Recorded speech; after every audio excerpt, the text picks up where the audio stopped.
السلام علیکم ورحمۃ اللہ وبرکاتہ۔ اولاد آدم کی داستان حیات اتنی ہی طویل ہے جتنی لمبی لمبی صدیاں گزر گئی ہیں۔ انسان اتنے لمبے اور ایسے کٹھن سفر میں اکیلا نہیں تھا۔ ابلیس اس کا ہم سفر رہا، آخری منزل تک ہم سفر رہے گا۔ اس کا نتیجہ یہ کہ اولاد آدم کی زندگی کی کہانی سزا و جزا کی داستان بن گئی ہے۔ مگر عجوبہ یہ کہ انسان اپنی ہی آپ بیتی پر نگاہ ڈالتا ہے تو محو حیرت ہو جاتا ہے، عبرت حاصل نہیں کرتا، شرمسار نہیں ہوتا، بلکہ خود فریبی سے اپنا دل پر جا لیتا ہے اور اس ابلیس کے آگے سجدہ ریز ہو جاتا ہے جس نے اللہ کے اس حکم کی تعمیل سے انکار کر دیا تھا کہ آدم کے آگے سر بسجدہ ہو جا۔ کہانی کوئی بھی ہو، کسی کی بھی ہو، اسی صورت میں دلچسپ، سنسنی خیز، عبرتناک اور خیال افزا بنتی ہے جب اس کہانی کے کردار اللہ والے ہوں، سوائے ایک دو کے جو ابلیس کے پجاری ہوں۔ اگر ابلیس اللہ کا حکم مان لیتا اور آدم کے آگے سجدے میں گر پڑتا تو بات اللہ کی عظمت اور بندوں کی بندگی پر اور عابد و معبود تک ہی رہ جاتی۔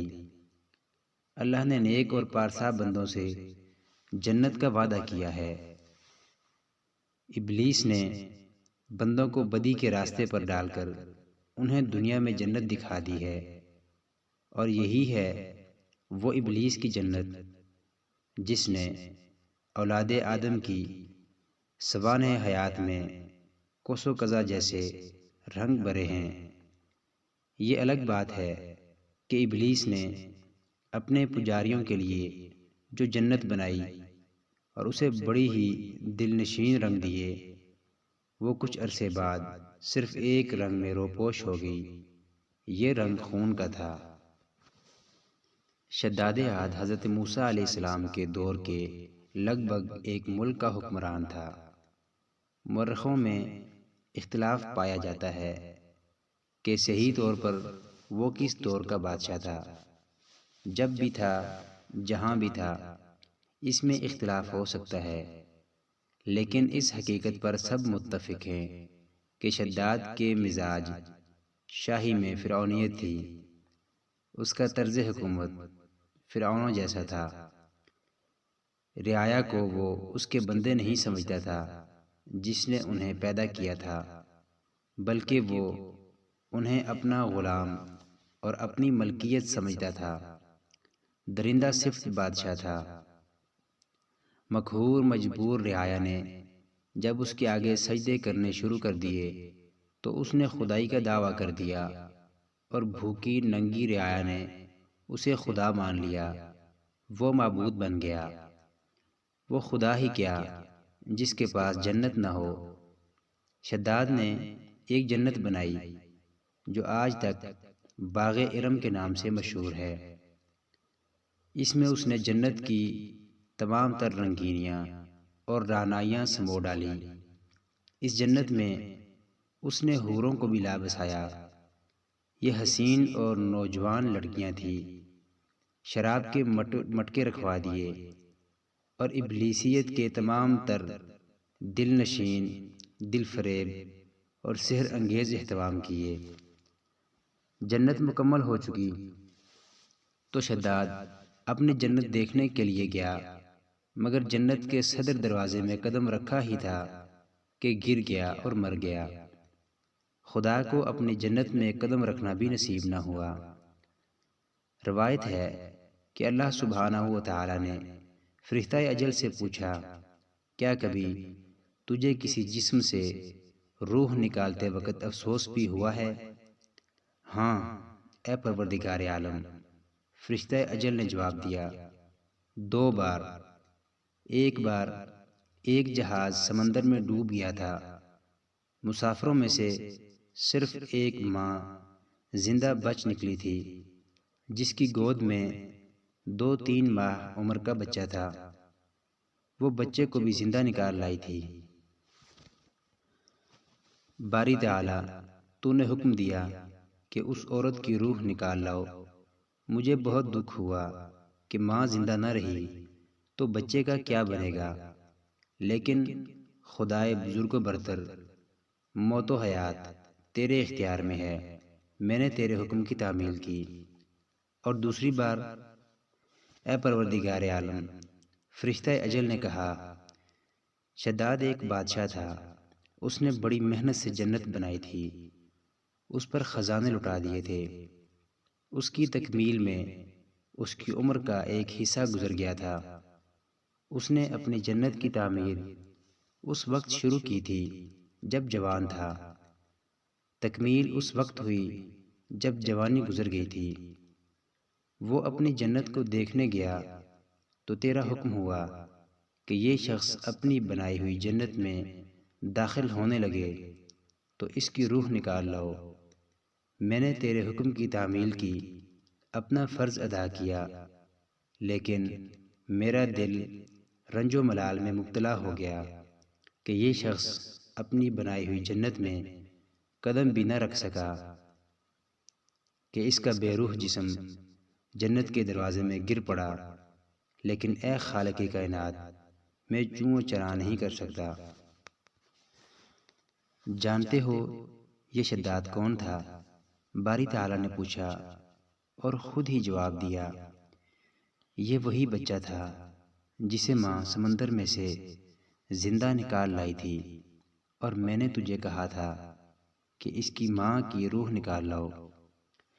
یا حیو یا قیوم یا ممیت، فرشتہ اجل نے رکوع میں جا کر کہا، بے شک تو ہمیشہ زندہ رہنے والا، زندگی اور موت دینے والا ہے۔ پھر تاریخوں میں ایک اور جنت کا ذکر ملتا ہے جو شداد کے باغ ارم جیسی پرانی بات نہیں بلکہ کل کی بات لگتی ہے۔ 5ویں صدی ہجری کو تاریخ پرانی بات نہیں کہتی، تاریخ میں سال لمحوں کی حیثیت رکھتے ہیں۔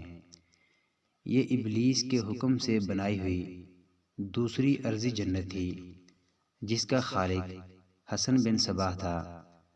اس نے خدائی کا دعویٰ تو نہیں کیا، لیکن بلا خوف تردید یہ دعویٰ کرتا تھا کہ خداوند تعالیٰ اس پر وحی نازل کرتا ہے اور براہ راست احکام دیتا ہے۔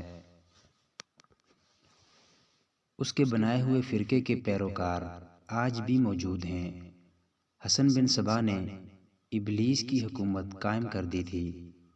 اس نے جو فرقہ بنایا تھا وہ انتہائی خوفناک سازشیں، زعماء کے قتل اور بے حد شرمناک اور ہولناک گناہوں کی وجہ سے مشہور ہوا۔ اس فرقے کی بنیاد بدی پر رکھی گئی تھی۔ جتنی بھیانک وارداتیں حسن بن صباح نے کروائیں وہ سن کر آج بھی رونگٹے کھڑے ہو جاتے ہیں۔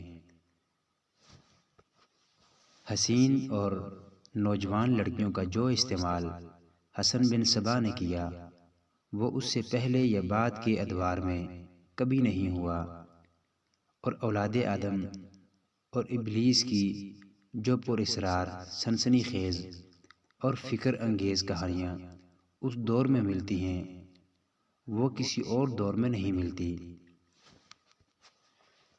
بھنگ جسے حشیش کہتے ہیں اس فرقے کی روحانی غذا تھی۔ اس فرقے کی کامیابی کا راز بھنگ میں تھا۔ حسن بن صباح کی جنت میں دو ہی تو چیزیں تھیں جو انسان کو ابلیس کا چیلا نہیں بلکہ مکمل ابلیس بنا دیتی تھی۔ یہ چیزیں تھیں حشیش اور حوریں۔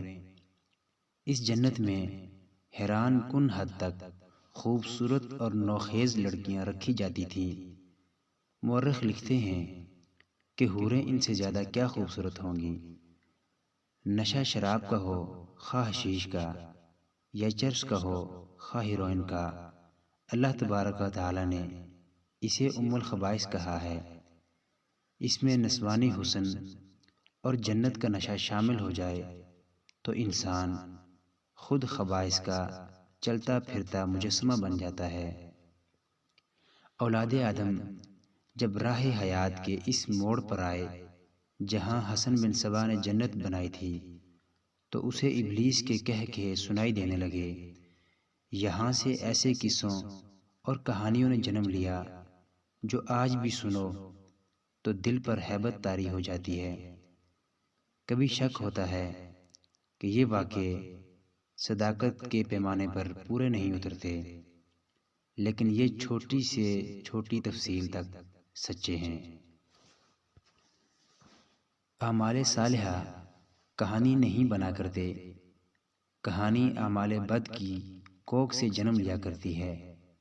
یہ کوئی کہانی نہیں ہوتی کہ انسان نے ایک پیاسے کو پانی پلایا، کہانی اس سے بنتی ہے کہ ایک انسان نے ایک انسان کا خون پی لیا۔ پانی کا پیاسا کسی کہانی کا کردار نہیں بنا کرتا، کہانی اس انسان سے بنتی ہے جو انسان کے خون کا پیاسا ہو۔ حسن بن صبا کی جنت ناول کی اگلی قسط دیکھنے کے لیے ہمارے چینل کو سبسکرائب کر لیں۔ ویڈیو اچھی لگی ہو تو لائک، کمنٹ، شیئر کرنا نہ بھولیے۔ شکریہ۔